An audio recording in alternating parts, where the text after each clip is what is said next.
Doing? Doing good, man. You good? Fernando, when you guys rewatched the App game, kind of what were the big takeaways for the offense? I mean, I think we left a lot out there. There's a lot of corrections that need to be made. I think what it came down to is that we need all 11 to be on the same page, and we had too many mistakes on our part that really was a downfall for us during the App State game. When you talking to Coach Houston, he mentioned, I guess, the blitz pickups. It was kind of one guy here or there. It wasn't like the same guy every time. So how, like you kind of mentioned there, but how important is it to have those small mistakes wiped out? I mean, it's huge. So when one person messes up anywhere on the field, it causes a chain reaction for everybody. So, I mean, if I take a wrong step with my foot and a guy slants in, or just how he reacts to my mistake, it puts more pressure on everybody else on the field.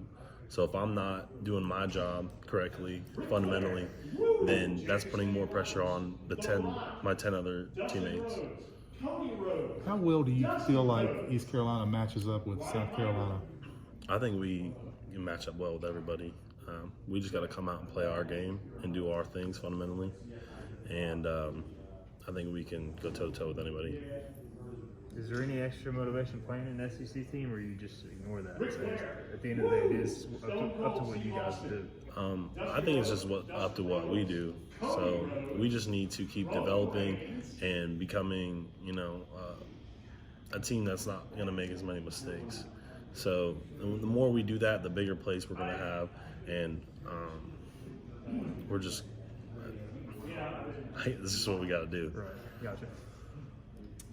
How important is, I guess, practice this week for y'all? Like you mentioned, get on the same page. It kind of get the momentum kind of going back in the right direction. Well, it's the first game of the season, so there's going to be mistakes. Yeah. But what we have to do this week, and what's important about this week, and is important about every week and every practice, is that we got to go back, review those mistakes, and correct them, and consistently correct them, and consistently play at a higher level.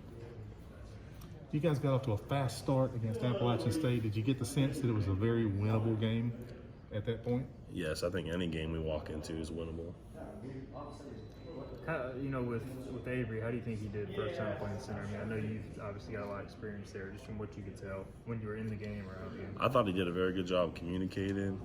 He's very athletic for a big guy, and he's strong in the hips and everything. And I like playing next to Avery. I played against him I played next to him all last year, and we always communicate well. And I think he moves his feet really well. You and Sean, I think, are pretty close. I know this game's going to be important to him for 9/11. Just what can you say about that? Yeah, Sean and I are best friends. His dad's a big supporter for him and big supporter for me. And even over quarantine, he took me in for a little bit, and we worked out together.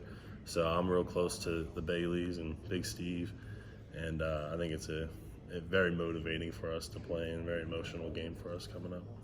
Fernando, talk about this huge crowd. I mean, it's going to be enormous. What is it going to be like to finally be in play? And you guys saw a big crowd last week, but this will be a pro ECU crowd. Just how Yeah, it's going to be nice to be home and have everyone here in the stadium supporting us. It just brings a different element to the game. The atmosphere is just amazing. I know I felt so much better last week, not even at home, but just ECU and Greenville community coming out there supporting us. It just felt really good.